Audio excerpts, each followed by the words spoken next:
Iki contohnya kang sampun pernah kula alami ketika rutinan Yasin tahlil. Niku le teng daerah Jawa Kulon niku biasanya dilaksanakan setelah bakdo maghrib. Nah niku di suatu saat niku ketika kalau dilihat kegiatan Yasin tahlil itu kan kata positifnya kan. Salah satunya diantaranya kan itu kerukunan antar lingkungan itu. Nah itu suatu saat niku pas waktu tahlilan, nah niku tiba-tiba musola sing terdekat dengan waktu jamaah itu tiba-tiba ada. Nah niku kan sama-sama nopo niku. Nggih niku yang satunya mengajak untuk sholat, yang satunya niku pas posisi khusyuk tahlilan. Dan niku kita yang lebih positif niku ingkang pundi? Yang posisi tahlilan atau yang mengajak sholat niku wau. Kalau dilihat dari sisi positifnya, kalau Yasin tahlil itu kan dilaksanakan tiap seminggu sekali bukan ketiga. Kalau sholat ajakan azan itu kan sunnah wajib. Maksudnya azannya bukan sholatnya gitu. Kalau sholatnya gitu tetap utama kan. Azannya nih yang mungkin lebih bagus, lebih disirikan atau azan dibuatan dalam mic, napa speaker napa terus pendidikan napa. Niku pertanyaan pertama kan nomor 2 niku wonten titipan bahwa antara sedekah, infak dan jariyah niku perbedaannya kados pundi. Mengatakan yai ingkang saged kawula aturaken sembahipun.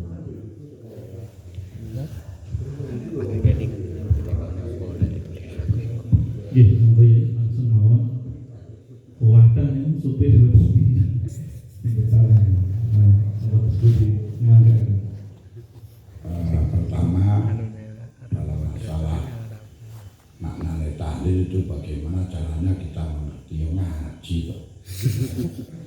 Bagaimana mungkin bisa ngerti orang ngaji ya?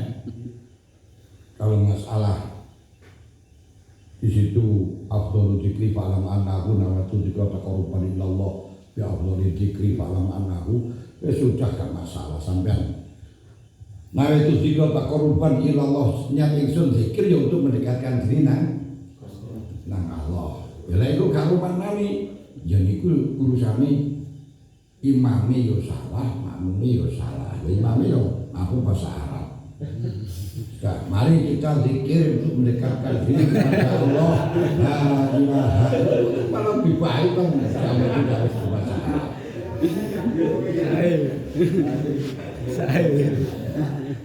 Seperti Anda di jalan walking dulu. Ya berkali sakibi kaya Jumat yang sikal imam yakhtu maka telakot angsitu wasma'u ajibu rahimakumullah. Akhirnya orang-orang itu sing gak ngerti niku menek tentara kan ketika mencoba dikon-kon khotbah. Dungane khotbah niku terus pundi? Dungane piye to rene dungane? Niku kalau sing ansin-ansin niku.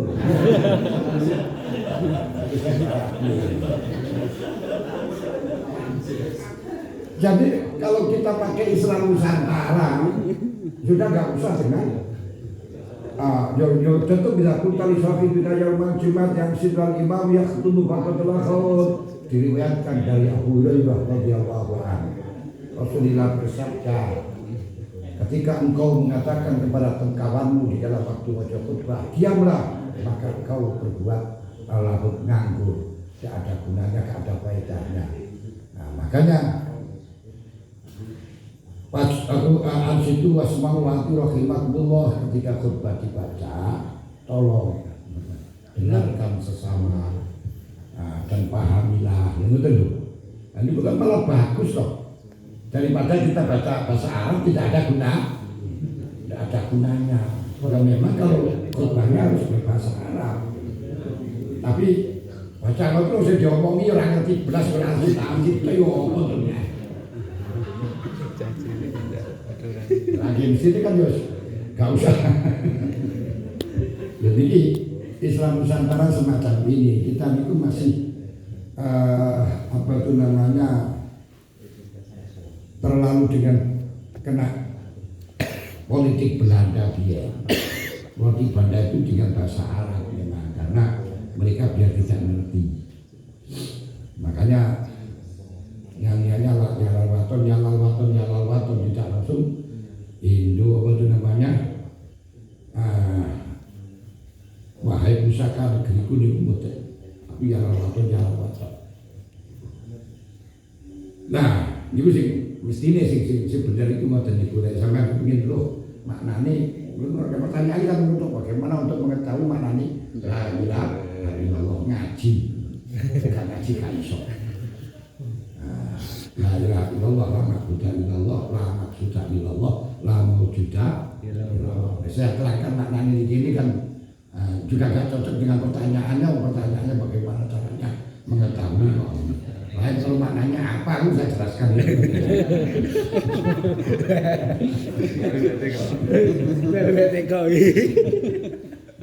Kedua, kalau masalah nikah yang berbeda agama itu nggak ada nikah beda agama itu nggak sah di Indonesia itu nggak ada beda agama itu nggak boleh di Indonesia. Walaupun disuruh musyrikati hatta yu'min wala amatun mu'minatun khairun musyrikatin walau ajabat wala takfirul musyrikina hatta yu'minu wala abdun mu'minun khairun musyrikin walau ajabakum. Nah kemudian yang terjadi di masyarakat itu bagaimana? Nah ini kasus mestinya itu kalau dia itu sudah Islam semuanya bisa sah, dan ketika murtad apabila tidak masuk Islam ketika dalam keadaan iddah tidak sah, batal. Nah ini sebenarnya pernikahannya batal secara syariat, cuma dapat legalitas sebab masih punya surat nikah. Ini ada delik pengaduan. Kalau diadukan oleh yang merugikan istrinya atau orang tuanya, terusnya ini bisa dibatalkan oleh hakim. Nah, tapi kalau tidak membatalkan, tidak ada pengaduan, ya sudah seperti hanya nikah siri itu ada hukumannya. Hukumannya 7 tahun. Tapi kalau tidak ada pengaduan kan nggak masalah, karena nggak ada masalah itu. Seperti halnya zina kan sekarang ada pasalnya, walaupun masih di toleransi dicoba 10 tahun, itu zina itu 97 tahun. Kalau memang selingkuh itu malah 9 tahun. Tapi akan ditindak kalau memang dengan delik pengaduan.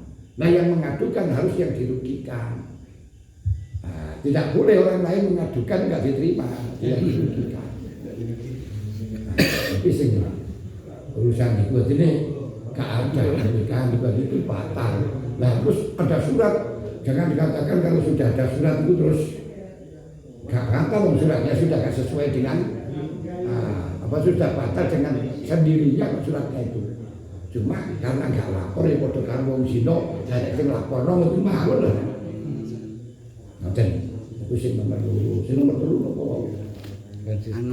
Konsisten. Jadi ikhtilafu rahmatun, para justru kita itu enak. Jadi dengan agama niku mulai biyen niku pun perbedaan. Mulai zaman Kanjeng Nabi wis beda. Pemahaman agama zaman Kanjeng Nabi niku ketika orang-orang Islam dipesan oleh Kanjeng Nabi, la usolli ila Bani Qainuqa. Ojo sholat pisan-pisan itu lagi Bani Qainuqa. Ojo sholat nang kono. Bani Qainuqa jangan sampai sholat kecuali nang kono. Terus sahabat niku berbeda pendapat. Siji Kanjeng Nabi gak oleh sholat kecuali nang kono. Berarti akhir pas maghrib juga sholat. Kenapa? Karena sampai asar nggak sholat. Kenapa? Kan Nabi katakan jangan sholat jangan di Bani Qainuqa. Kemudian yang satu, maksudnya kan Nabi dawuh itu Kongkon sing cepet mlaku sampai kok kono kena iso asaran di kono. Nah, akhirnya satu surat asar, satu tidak. Rasulullah itu biarkan, nggak ada yang disalahkan. Ini sudah beda pendapat. Dan tidak ada masalah kalau tidak ada perbedaan pendapatan.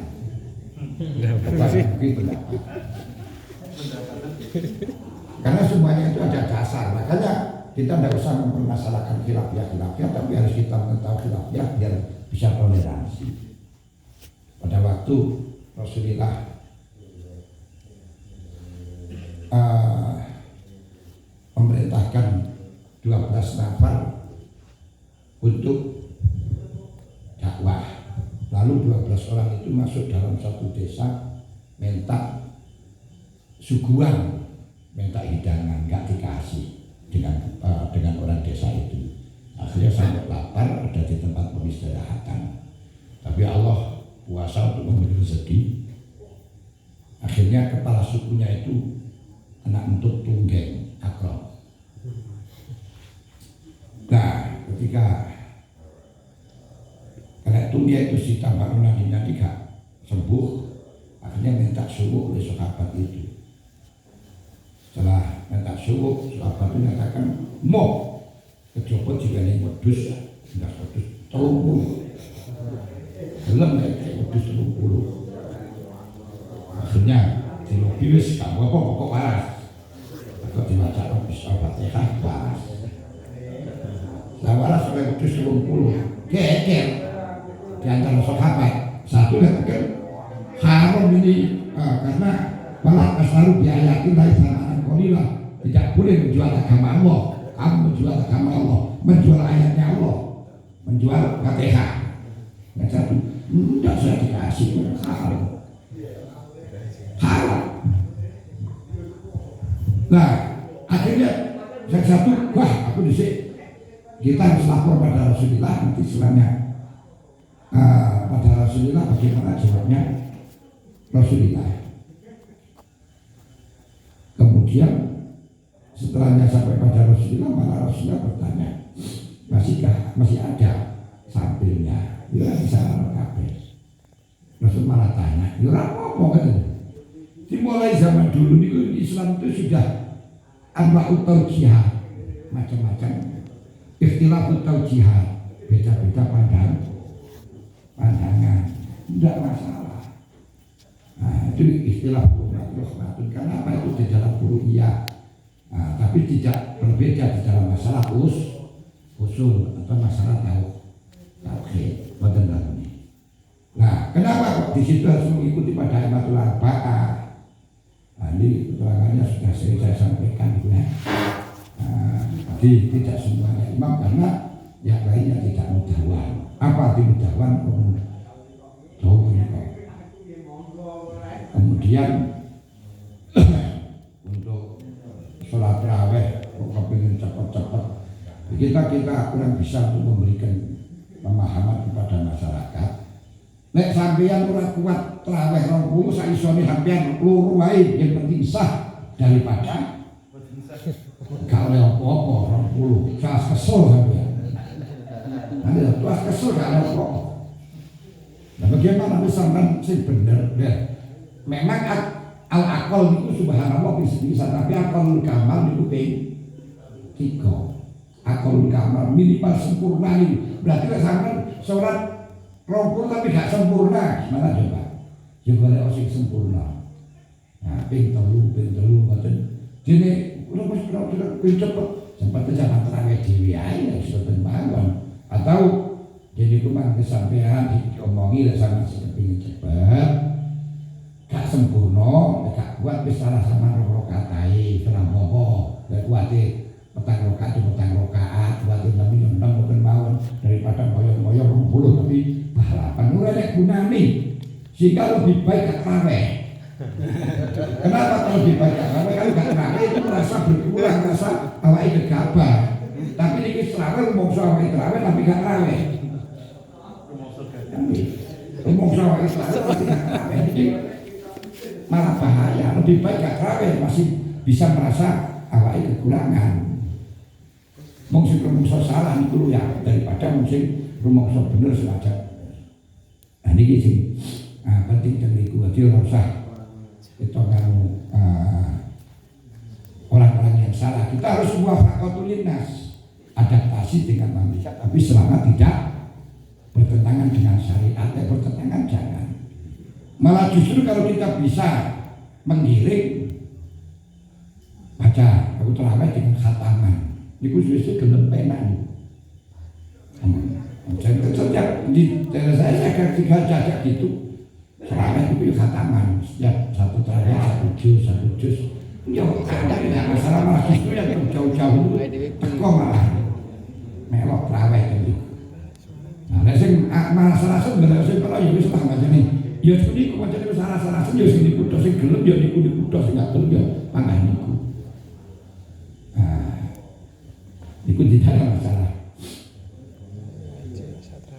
Terawih niku ora usah dengan apa namanya bingung-bingung. Boleh si masyarakat sing gelem, tapi kita mendidik bagaimana masyarakat ben gelem, terus menurut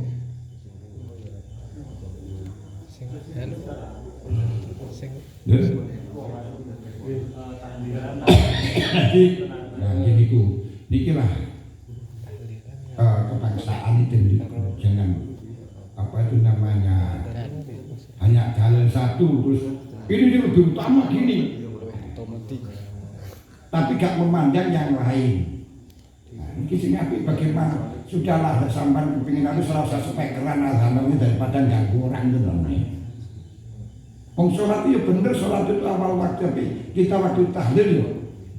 Waktu ini itu mau diazani. Ini bisa malah tidak gitu. Malah salah, azan itu bisa masih salah. Azannya salah. Nah kalau kita dengar azan dia nggak tahu azan, nah ini kita harus diam. Kesunatan untuk diam. Nah, tapi ketika ini terus katung ini kan terus baru azan terus luka azan mana jadi nggak kalau sudah lah. Makanya saya cenderung dengan apa tuh program yang kemenang sudah azan dipusatkan satu saja. Nah yang lainnya silakan tapi tidak usah pakai speaker. Tuhan ya, tadi kita musola nih Allah. Aduh jalan nih. Jadi jalan si Arab tapi si jamaah juga ini. Uangnya luru tadi buat. Terus lagi saya juga merasa dirugikan itu juga. Kadang tengah ngaji ini orang-orang tamu itu orang ngerti akhlak, entah orang langsung. Jangan masih ada masa speaker itu, kalau orang kena loh. Mesti waktu ngaji ini orang-orang wajan buatan. Itu orang yang tidak ngerti akhlak. Akhlak itu cocok dengan syariat dan cocok dengan akal. Ojo kur syariat itu. Ini cocok dengan syariat, gak cocok dengan kepantasan, pantas enggak semacam itu. Nah, saya sendiri itu ya di tempat saya itu ngaji, saya Rabu ngaji, dia mulai musola. Nah, itu tengah-tengah ngaji dulu terus mau wah terus ujian, waduh. Ya banget ya kan ini. Sulit itu takkan ngandani salah. Lek ujian orang ujian itu pakai speaker, bukan apa ini. Enggak ganggu nanti. Mau ngaji walaupun itu lihat desa tapi jejer. Nah ini kita biasa ngaji orang banyak terus kalau ujian buatan lagi. Allah, ini gitu. Kita pertimbangkan melakukan sesuatu yang cocok harus menjaga syariat dan jogo lagi akal. Pantes enggak meniku. Nah, terus dicocok harus syariat tok. Yang ini saya katakan tadi hanya simbol tok. Tapi asal sini ibadah itu adalah hablum minallah wa hablum minan nas. Urusan kita kepada Allah tidak terganggu dan hubungan dengan manusia juga tidak mengganggu, tidak mengganggu juga tidak terganggu. Jadi yang paling pokok orang itu bisa usul kepada Allah itu bukan ibadahnya, tapi apa itu namanya? Jangan menyakiti orang. Sing paling pokok itu jangan menyakiti orang. Dan ini memang seakan-akan kelihatannya senang semangat, tapi ada nafsu ya.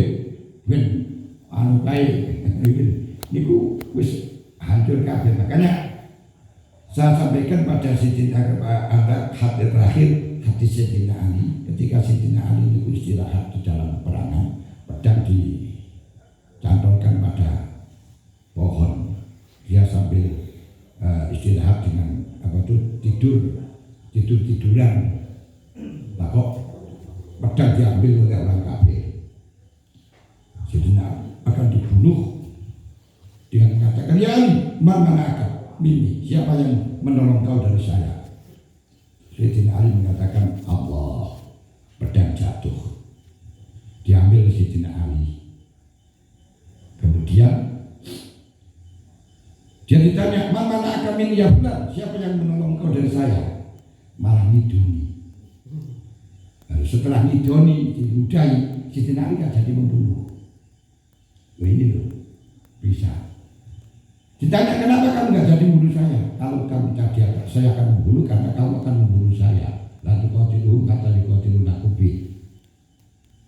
Jangan membunuh kalau tidak kamu, jangan merangi kalau kecuali kalau kamu diperangi.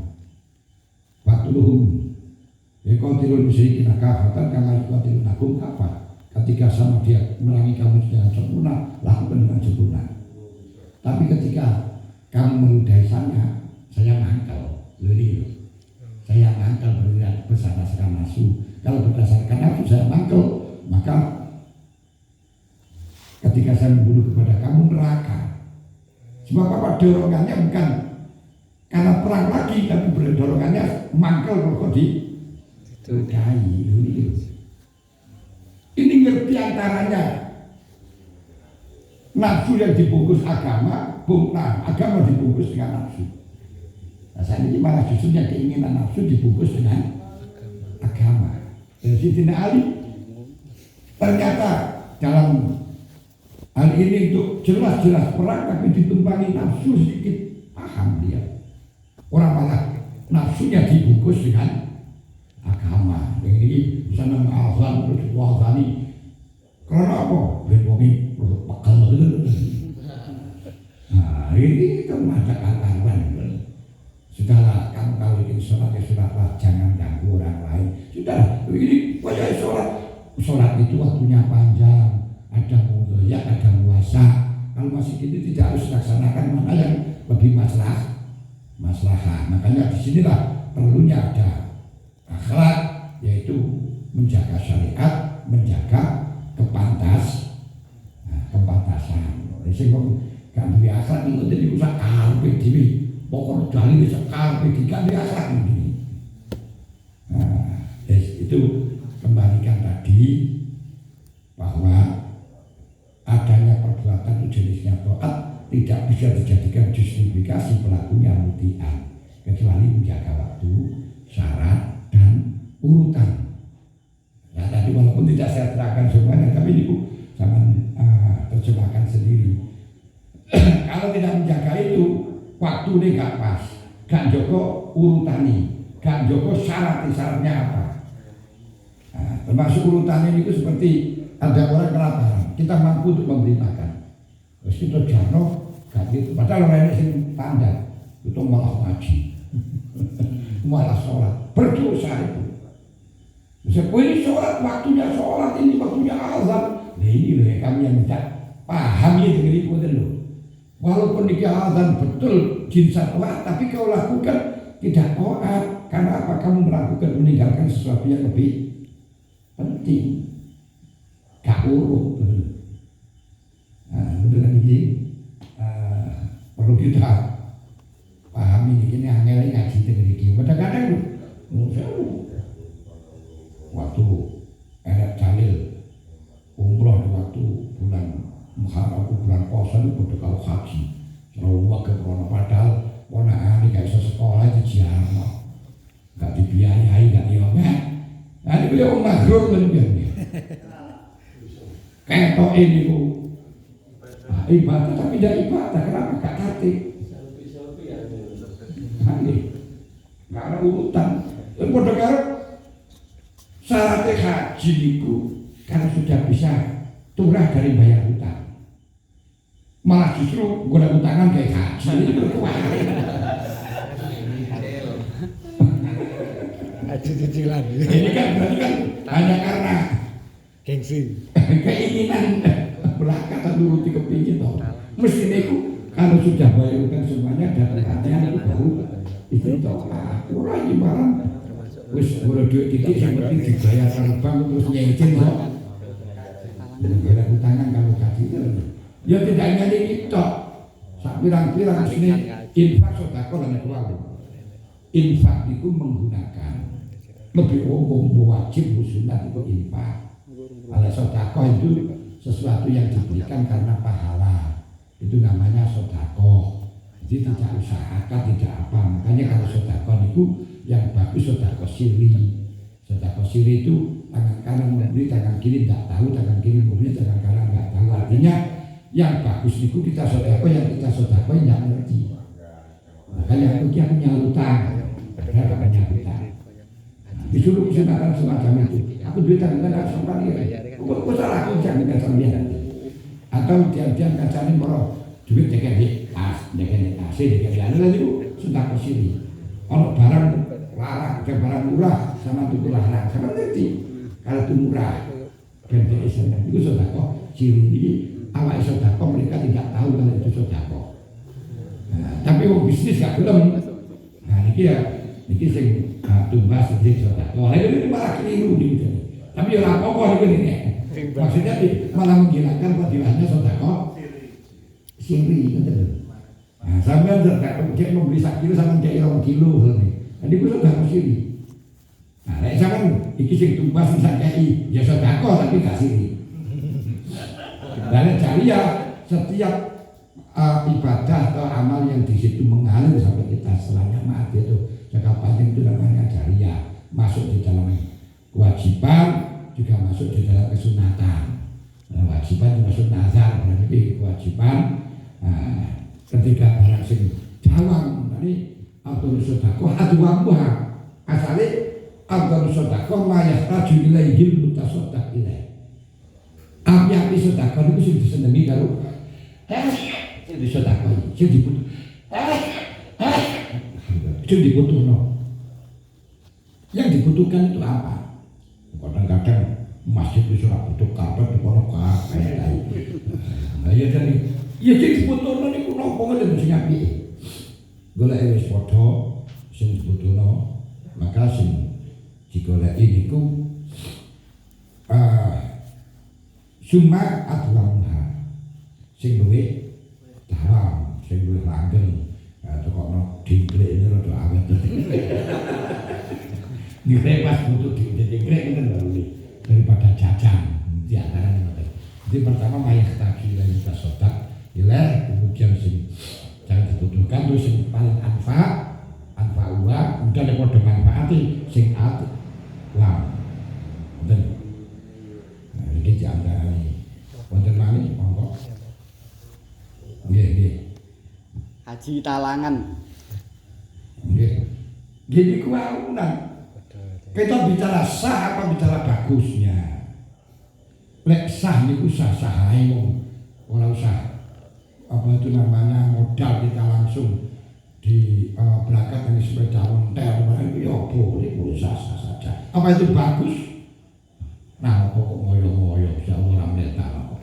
Kan haji tadi kan talangan. Jadi DP 20 juta terus langsung sekian. Makanya sudah saya sampaikan kewajiban haji niku lek wis turah saka duwe omah.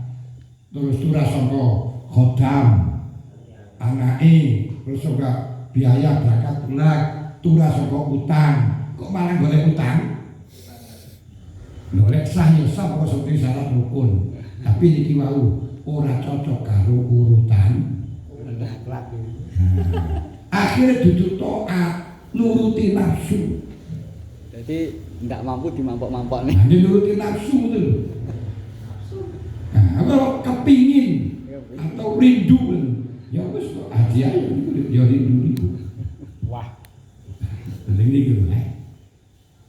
Mulane antara nih ikutilah saya dengan ikutilah agama itu sedikit bedane tipis. Ibadah nang Gusti Allah karo ibadah nang nafsu niku yo tipis banget. Makanya Gusti Allah dawuh ala-aita allazi takhadha ilahahu hawa. Sama memahami siji niku pun cukup nang. La yakfi fi qauli syaksi muti'an qaul jinsi fi'lihi qaul fi'li jinsatu atin illa ayyura iyal waqta wa syarta wa tartiba secara global. Tapi untuk syaratnya itu ya niku wau lek kewajiban pokok sunatan itu lek wis bar kewajiban ngono lho. Jual isi to'ah niku lek wis gak diutang dan seterusnya ramalan golek utangan sedekah niku lek awake wis gak duwe utang gak disaur malah balik selamatan ayo sing diutang niku kok mumet yen kono utang gak disaur selamatan terus lek malah seperti itu kemah sampai nyawutan tujuannya untuk pahalanya dikena wong tua niku oleh karena nyawutan niku wajib niku kahanane 70 kali lipat daripada kesunatan oleh kancanan. Tapi misalnya dereng jatuh tempo. Nah ya kalau perlu gak tempo gak masalah, tapi sing apik dulu gak tempo sama saya sahur daripada sampai duit utang. Walaupun belum jatuh tempo, apakah dijamin kamu akan hidup? Berarti lek gak ada utang langsung ndak usah sedekah. Ndak usah. Aku zaman utang itu lunasono atau sedekah. Iku luwih apik. Termasuk kurban. Iya. Utang yo ora kurban. Utangnya lunasono terus kurban. Semisal wirausahawan mesti gak ada hutang bank. Terus pengin kurban, pengin sedekah. Ya gak apa-apa, bisa jadi gak apa-apa, tapi dorongannya itu apa? Ini bukan masalah sah dan tidaknya. Nah, urutan itu jadi taat itu udah tepi syarat, urutan berarti, tapi bukan berarti sah dan tidaknya. Satu dai masih berani sampai masuk tahun nang Mekah haji sah, malah menang togel dikali haji sah. Mbok seperti syarat rukun itu sih. Lakoni kan bisa terima Syafi'i. Saya kalau terima Malik, Imam Ahmad gak sah. Nah, nanti apa itu namanya? Wong ibadah dengan melakukan dengan barang haram itu gak sah. Karena apa? Innallaha la yaqbalu illal muttaqin. Insya Allah tidak menerima kecuali orang yang takwa. Jadi ini kalau itu ceritani Qabil Habil itu kalau innama yataqabbalullahu minal muttaqin, sing diterima wong sing takwa. Lek takwa berarti gak diterima. Kata gak diterima untuk Imam Ahmad itu gak sah.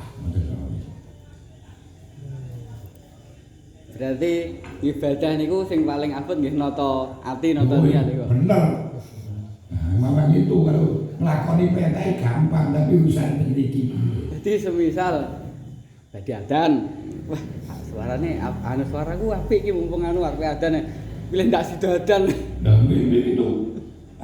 Nanti kalau memang di situ nanti akan membahayakan ya ora usah. Makanya tawajunya silal murid sumun qatilun hatta yakmula imanuhu. Orang itu diadepi wong akeh ini racun yang bisa menghalang tekonan pangeran sebelum imannya sempurna.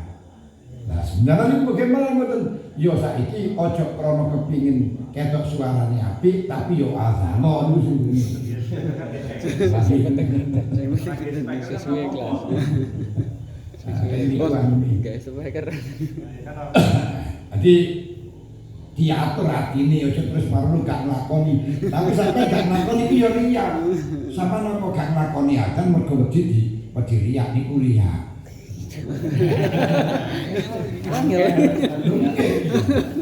Lamun iki berarti yo alahina qaulu rabbuna Allah sing atur kabeh iki pangeran. Lah mungkin yo pangeran, aku ngene yo pangeran ora krono awak.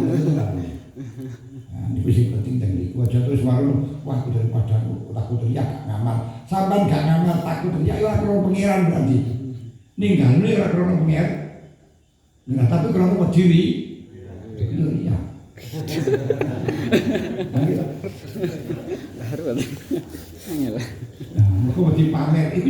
yo iya ora krono pengiran wis iki. Lalu bagaimana yo ngamal aja krono menungso kaya ngoten to. Bekso.